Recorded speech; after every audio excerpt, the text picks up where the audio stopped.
What's up, fellas? I'm Illustrious Female Fan Steve Alicious here with an unboxing of the Realme X50 5G, one of those high-spec, mid-tier devices that you can acquire for less than the price of a limb that you may require later on.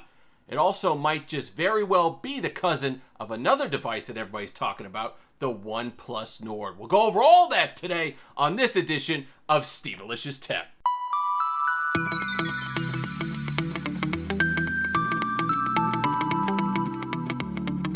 And we're back. As always, thank you so much to all the new subscribers, up over 400 now on our road to 1,000. Let me tell you something. I've had this device in my possession for 4 hours now. And if you understand the willpower it took not to rip it open immediately after receiving it before I could film it, then go ahead and tussle that subscribe button. It certainly means a lot to me. So the Realme X50 5G. So it's not out of the realm of possibility to think there's some relationship between this device and the OnePlus Nord. You have Realme and Oppo, obviously the close relationship with OnePlus, so that's not that much of a stretch.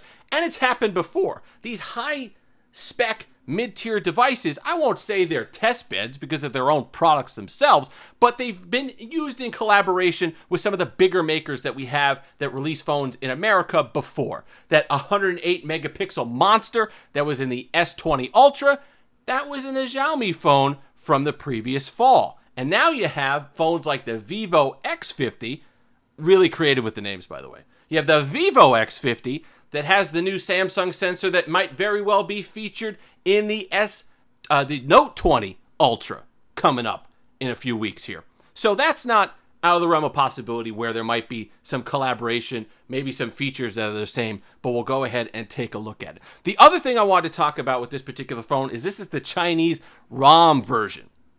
Couple reasons for that.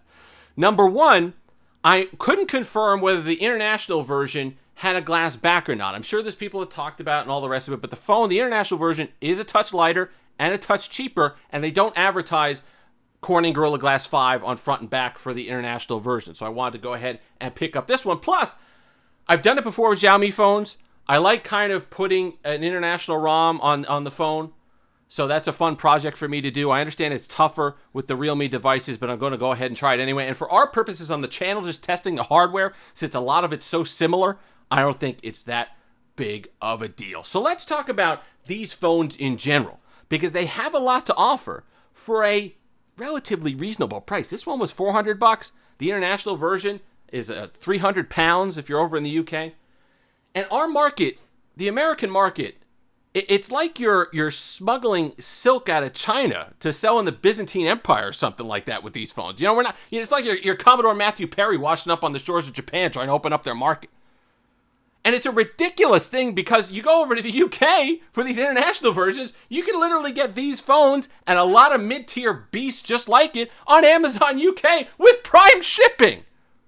So it's something that's normalized in the rest of the world. But America, with our markets the way they are and our carriers the way they are, we have such trouble with these. And you know what? If there were the competition from these devices up against the flagships, you'd see a lot different. You'd see a different phone market for sure. So there's obviously some incentive there to keep some of these devices out.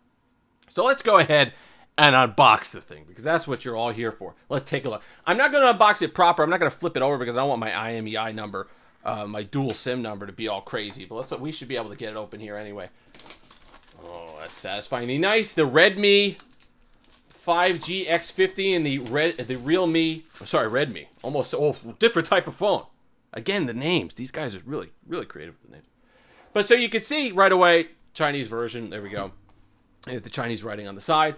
But let's go ahead. The Realme, it's in the Realme yellow that they have in the other devices that they release. Let's go ahead and get this guy out of here and let's see what this thing looks like. I went with the Polar Ice, which I don't like. They have, thankfully, for the international version. I don't like the other choice. I didn't like the two choices of color that they had for the X50 5G Pro that did get an international release. They had that Merlot, and they also had the forest green, and they had the forest green for this one as well. So you got your books here. Then your device. No writing here. Usually they kind of tell you the specs of the phone on that, but we're not getting that. Ooh. Nice weight to the device for sure. That's nice. We'll put that aside for a second here. We'll keep it in frame. And we've got your charger. What was what we're looking at here for this. I know there is fast charging. I think it was 30 watts. So there's you go, 30 watts. And your USB Type-C connector. Very nice, sturdy cable. So not a whole lot in your SIM ejection tool in there. So not a whole lot in the box. But then again, for this spec list, you're getting it for not a lot of money. So you can't really complain about that. So with the Chinese ROM, there's not a lot I'm going to be able to do about it today. What we're going to do is going to try my best to get the international version on it, but at least I could get it to English and do some things with the phone. But what I want here is this. Please go ahead in the comment section below. If you've been looking for one of these devices, if you like them, if you've been curious about these kind of, I don't want to call it budget, but compared to some of the $1,200, $1,400 monsters, one of these things in addition, instead of that, if you want to go ahead and you're thinking about one of these, go ahead and let me know in the comment section below what interesting features you'd want checked out, whether it's the camera, which we'll do anyway, or the screen, and we'll go over the specs in a moment, but let me know in the comment section below. So let's talk about some of the specs of the device. You've got your Snapdragon 765G, which is the hot processor of the moment. You're going to see that a lot in the second half of the year in these mid-tier devices, and that's fine.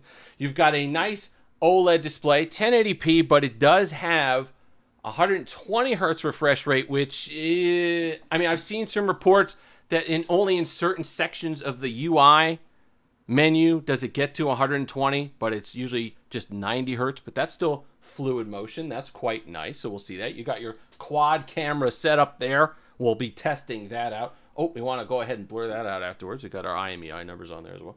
Let's go ahead and take the cover off this guy. Nice feel in the hand, nice curvature to that. It's got the aluminum frame. You got your fingerprint sensor in the side there, I believe. Yeah, that's going to be your fingerprint sensor and your on-off. Ooh, nice shimmer to this. I'm going to have to catch this in the light. I don't know if it's kind of... It's different than what I thought, the color. It's got that kind of pattern in the shimmer of the glass there, but it is quite nice. It's a different look. So let's go ahead and power this up. You got your dual selfie cams there. That's also going to be similar to the OnePlus Nord. Power it up, see if we can get it to English here, and then do what we got to do from there. But like I said, let me know what you want tested on this device. If you've made it this far, like, comment, subscribe, all that fun stuff. We'll at least get it to the boot screen. See if we can get it to English right away, because that would be helpful. Oh, it seems to be set to English. Perhaps they knew where they were selling it. They do say they unlocked the phones, and it is in English. So we're going to do a complete wipe of this. This is ColorOS 7.2. We are going to wipe it, though, to make sure that it's just my stuff that's on here. There's nothing been put on here previously, so we're going to go ahead and wipe it. It's the Chinese ROM version. Hopefully not too much bloatware on here, but we'll go ahead and see what we can do with it. But overall, nice. Good feel in the hand. Nice around it. We'll do the once around. You've got the not a whole lot going on up top. You've got a mic there for noise cancellation. Like I said, the 4 cameras in the back. USB-C, bottom and firing speaker. Got your SIM card tray. Volume up and down. And then your fingerprint sensor / sleep wake button. So overall, good feel device. We'll go ahead and do our full review of it. Until next time, have that Steve-alicious day.